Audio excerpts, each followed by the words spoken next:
नमस्कार दोस्तों, astro clinic में आपका स्वागत है। आज हम जानेंगे लेसन 59 में बृहस्पति देव यानी गुरु ग्रह के क्या कारकत्व होते हैं। डिटेल में ये समझने की कोशिश करेंगे। दोस्तों, गुरु ग्रह जो हैं कुंडली के 9th हाउस यानी कालपुरुषी कुंडली के 9th हाउस और 12th हाउस के मालिक बनते हैं और इनकी जो दृष्टियां हैं वो होती है 5वीं, 7वीं और 9वीं। आने वाले अगले वीडियो में हम इनके किस भाव में क्या असर होगा और दृष्टि का क्या प्रभाव होगा वो जानेंगे। आज हम इनके कारकत्व के बारे में जानेंगे डिटेल में। दोस्तों, सबसे पहली बात तो ये कि गुरु का मतलब ज्ञान। ज्ञान यानी नॉलेज, विजडम। ये सारी चीज़ें जो होती हैं ये गुरु के ही कारकत्व में आती हैं। यानी जो हमें ज्ञात नहीं है, जो हम जानना चाहते हैं, वही असली में जैसे सलाह हो गई किसी भी क्षेत्र में, तो वो गुरु के ज्ञान की ही कारकत्व में आती है। अगर गुरु शुभ स्थिति में हो तो हमें अच्छी सलाह और मार्गदर्शन आराम से मिल जाता है, और वहीं अगर गुरु की स्थिति कुंडली में अच्छी ना हो तो हमें ऐसे एडवाइज़र या सलाहकार मिलते हैं जो हमें हानि पहुंचा देते हैं। अगर आपके किसी जानने वाले का के कुंडली में गुरु अच्छे हैं, उच्च राशि में हैं, मान लीजिए केंद्र त्रिकोण में बैठे हैं, तो आप ऐसे लोगों से कुछ एडवाइस लेते हैं तो वो आपके जीवन रेखा को बदल सकती है। तो उनको आप रिस्पेक्ट करके उनसे आप ज्ञान ले सकते हैं। दूसरा जो इनका कारकत्व है वो है धर्म, यानी गुरु धर्म या ईमानदारी से चलना उसका उपदेश देते हैं। तो धर्म, ईमानदारी, सच्चाई, धार्मिकता, ये सारी चीज़ें गुरु के कारकत्व में आती हैं। अगर कुंडली में गुरु अच्छे होंगे तो इसकी वजह से इंसान विद्यमान यानी अच्छी वो नॉलेज वाला बनता है, धर्म के प्रति कमिटेड रहता है। और अगर नहीं होंगे तो वो नकारात्मक रहेगा, अपने ही धर्म को उल्टा सीधा बोलेगा या दूसरों के धर्मों के बारे में उल्टा सीधा बोलेगा। दोस्तों, अगला इनका कारकत्व है वो है वृद्धि, यानी कोई भी चीज़ जो इंक्रीज होती है, एक्सपेंशन, ये भी गुरु के कारकत्व में आते हैं। आपने देखा होगा कि किसी की कुंडली में मान लीजिए 4th हाउस में गुरु उच्च के बैठे हैं या अपनी राशि में बैठे हैं, ऐसे इंसान के बड़ा घर होता है, उसको बड़े घर की चाहत होती है और मिलता भी है, उसको छोटी जगह पे रहना पसंद नहीं होता। तो गुरु वृद्धि के कारक हैं और वृद्धि की जो भी वस्तुएं होती हैं वो इन्हीं से जुड़ी जाती हैं, क्योंकि गुरु ग्रह सबसे बड़े ग्रह हैं। और ऐसा इंसान उत्तरोत्तरी तरक्की करता रहता है अगर गुरु अच्छे हों। अगर गुरु ना अच्छे हों कुंडली में तो उसके विकास पे हमेशा कुछ ना कुछ रोड़ा अटकता है, यानी वृद्धि नहीं हो पाती। इसके बाद आगे गुरु का नेक्स्ट जो है कारकत्व वो है संतान प्राप्ति, क्योंकि गुरु परिवार की वृद्धि के भी कारक हैं। तो अगर गुरु अच्छे हों तो ऐसे इंसान को संतान से सुख प्राप्त होता है। अगर गुरु नहीं अच्छे हों तो वैचारिक मतभेद रहेंगे। वहीं जो गुरु का नेक्स्ट कारकत्व है दोस्तों, ये है light yellow colour. Light yellow colour. अब लाइट येलो जो कलर है उसकी सारी जो भी वस्तुएं हैं वो गुरु से ही जोड़ी जाती हैं। अगर गुरु अच्छे होंगे तो हल्के पीले रंग के कपड़े पहनना या ऐसी चीज़ें धारण करना उससे फ़ायदा होगा, जैसे हल्का पीले रंग का रुमाल रखना। नहीं अच्छे होंगे तो उनको परेशानी, रुकावट आएगी अगर वो हल्के पीले रंग का उपयोग करते हैं। इसके अलावा दोस्तों, जो भी धार्मिक स्थान हैं तो वो भी गुरु के कारकत्व में आते हैं, या इवन आप पाठशाला या स्कूल, कॉलेज वगैरह भी, यूनिवर्सिटी कह सकते हैं। गुरु ग्रह धर्म के कारक हैं। सभी धार्मिक स्थान जैसे कोई साधु संत का निवास स्थान हो, आश्रम हो, कथा स्थल हो, पूजा घर हो, मंदिर, मस्जिद, इवन चर्च वगैरह, ये सारी चीज़ें जो हैं गुरु के कारकत्व में आती हैं, जहाँ से हमें ज्ञान मिले। गुरु अच्छे होने से इंसान को ऐसी स्थानों पे अच्छा ज्ञान मिलता है। जैसे आपने देखा होगा कई लोग एक ही स्कूल में गए लेकिन एक इंसान बहुत अच्छा निकल गया, तो स्कूल में तो एक ही में गए थे लेकिन उस इंसान की कुंडली में गुरु अच्छा था, तो इस वजह से उसको वहाँ जाने से ज़्यादा लाभ मिला। वहीं विद्यालय, महाविद्यालय, विश्वविद्यालय, जितने भी शिक्षा संस्थान हैं, इवन जो लोग एडवाइज़र्स होते हैं या ऐसे कार्यालय होते हैं जहाँ जाके हम एडवाइस लेते हैं, तो ये सारे के सारे गुरु के कारकत्व में आते हैं। और ऐसी जगह पे जाके गुरु अच्छे हों तो इंसान का मन लगता है, उसे शांति मिलती है। और अगर गुरु अच्छे ना हो कुंडली में तो ऐसे स्थान में जाके अशांति मिलती है और मन नहीं लगता। दोस्तों, वहीं इनका जो स्टोन है वो है येलो सफ़ायर, जिसको आप पुखराज के नाम से भी जानते हैं। ये भी हल्के पीले रंग का होता है और ये नग के ऊपर भी गुरु का ही अधिकार है। अगर गुरु अच्छे होंगे तो ये नग धारण करना लाभप्रद होगा, अदरवाइज़ हानि मिलेगी। अगर हम बॉडी पार्ट्स की बात करें तो हमारे जो तलवे होते हैं, यानी पैर का नीचे का हिस्सा, पैर का ऊपर का हिस्सा, लिवर, ये सारी चीज़ें गुरु से ही जोड़ी जाती हैं। कालपुरुष की कुंडली में गुरु 12वें घर के मालिक हैं, तो इसलिए यहाँ पे हमने बात की पैर के तलवे की। और पैर का ऊपरी हिस्सा, ये धनु राशि की बात हो गई, तो इसलिए इनके ऊपर भी गुरु का ही प्रभाव आता है। दोस्तों, लिवर या चर्बी, जैसे कई लोगों ने आपने देखा होगा कुछ भी खाते रहते हैं लेकिन मोटे नहीं होते, क्योंकि गुरु कुंडली में अच्छे होते हैं। और गुरु कुंडली में अच्छे नहीं हैं और लगन को आस्पेक्ट करते हैं, या 6th हाउस को, 8th हाउस को, तो ऐसे इंसान को लिवर संबंधित बीमारियां या हो सकती हैं। या चर्बी, जैसे कई लोगों को लिवर तो ठीक है लेकिन फैट, ओबेसिटी बहुत ज़्यादा हो गई है, तो उनको इस पर कंट्रोल नहीं रहता। यानी शुभ होने पे इंसान के इन शरीर के अंगों पे या उनके ऑर्गन्स पे अच्छा प्रभाव मिलेगा, नहीं होने पे नुकसान मिलेगा। दोस्तों, जो भी पीली धातु हैं, जैसे हमने सोना है उसकी बात करते हैं, ये भी जो है सोना या पीतल, ये भी गुरु के कारकत्व में आते हैं। गुरु अच्छे होंगे तो सोना पहनने से लाभ होगा, गुरु अच्छे नहीं होंगे तो सोना पहनने से या पीली धातु कोई भी हो, पीतल आदि पहनने से नुकसान होगा। इसके अलावा आगे बात करते हैं तो जो भी जानवर हैं, जिन जानवरों में हम देखते हैं कि वो बड़े जानवर हैं, या ऐसे पेड़ पौधे जो धार्मिक पेड़ पौधे हैं, ये भी गुरु से जोड़े जाते हैं। कैसे? जैसे गाय है, बैल है, मोर, हाथी, घोड़ा, या धार्मिक जो वृक्ष हैं जैसे पीपल और केला हो गया। और अगर हम बात करें जो तेल संबंधित वस्तुएं हैं, जैसे बादाम, मूंगफली, सोयाबीन, सरसों आदि, ये सारी की सारी गुरु के कारकत्व में आती हैं। इवन सोयाबीन, ये भी इसी में आती हैं। तो सोयाबीन हो, काजू हो, तो आपने देखा होगा कई लोग बोलते हैं बादाम खाओ दिमाग बढ़ेगा, तो उसके पीछे का लॉजिक नहीं बताते, तो वो एक कहने की बात है, लेकिन ये चीज़ें इनसे जुड़ी जाती हैं। तो नेचुरल सी बात है कि अगर आप का गुरु अच्छा होगा तो धार्मिक वस्तुओं का प्रयोग करना, ऐसे पशुओं की सेवा करना, तो उससे आपको फ़ायदा मिलेगा। और दोस्तों, को भी गुरु वृद्धि के कारक हैं, तो जहाँ अतिशीघ्र वृद्धि होती है वहाँ कहीं ना कहीं गुरु का रोल आ जाता है। अगर गुरु शुभ होंगे तो इन सब चीज़ों से लाभ होगा, नहीं होंगे तो कई लोग होते हैं कि उनके जानवर ही उनके ऊपर अटैक कर देते हैं। जैसे कोई वो घोड़े से गिर गया, हमने जैसे सुना है, किसी का सुन लेते हैं। तो गुरु अच्छे होंगे तो उसको फ़ायदा मिलेगा, नहीं अच्छे होंगे तो नुकसान मिलेगा।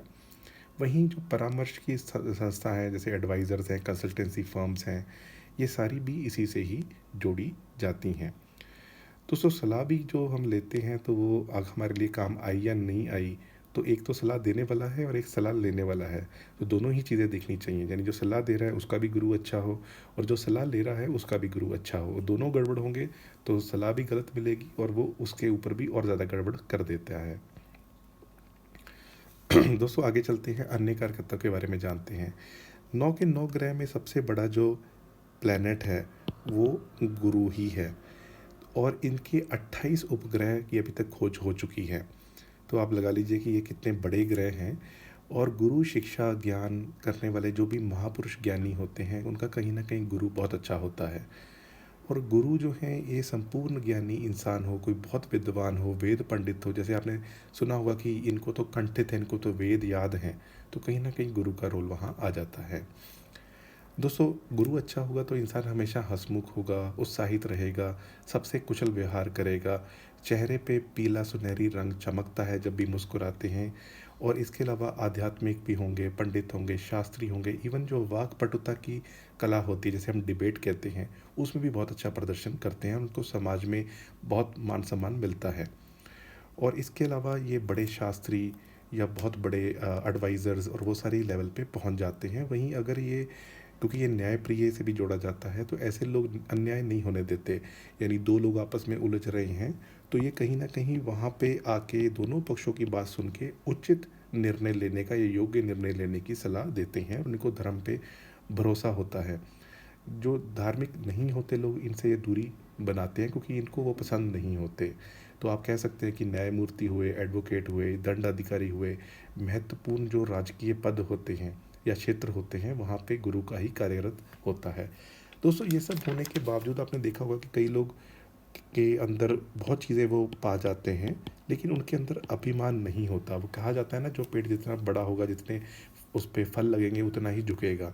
तो इनके अंदर ना ये अभिमान भी नहीं होता और ये इसके अलावा निस्वार्थी भी होते हैं। गुरु अच्छा होगा तो ऐसे इंसान के अंदर स्वार्थ नहीं होगा, तो वो भी एक चीज़ देखी जाती है।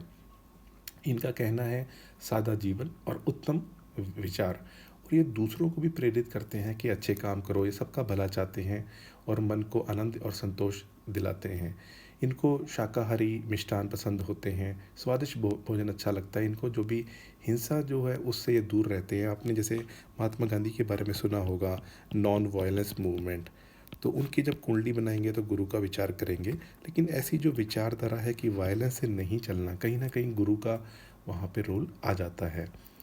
दोस्तों इसके अलावा ये सभी से मित्रता करते हैं, यानी इनके शत्रु बहुत कम होते हैं। अच्छे कर्म करने के लिए लोगों को प्रेरित करते हैं और कहीं ना कहीं ज्ञानी, मानी, बलवान, शुभ दानी ऐसे पंडित कहलाए जाते हैं। आपने देखा होगा कि जैसे वाजपेयी जी, जब अटल बिहारी वाजपेयी जी जब भी वो देते थे बयान या कुछ भी, वो जब भी कोई भाषण देते थे, चाहे वो पार्लियामेंट के अंदर हो चाहे बाहर हो, तो वो अपने विरोधियों को भी साथ लेके चलने की बात किया करते थे। तो ये जो एक सोच होती है ये भी गुरु की वजह से होती है, यानी शत्रुओं को भी अपना मित्र बना लें, या वो ये कहें कि हम इस काम में राष्ट्र हित में आपका साथ देंगे। जैसे अगर वो अपोजिशन में थे तो वो ऐसा कहा करते थे कि जहाँ राष्ट्र हित की बात आएगी तो हम भी आपके साथ खड़े हैं। तो आप इसको ऐसे जोड़ सकते हैं। ये किसी से डरते भी नहीं हैं, ये भय रहित रहते हैं।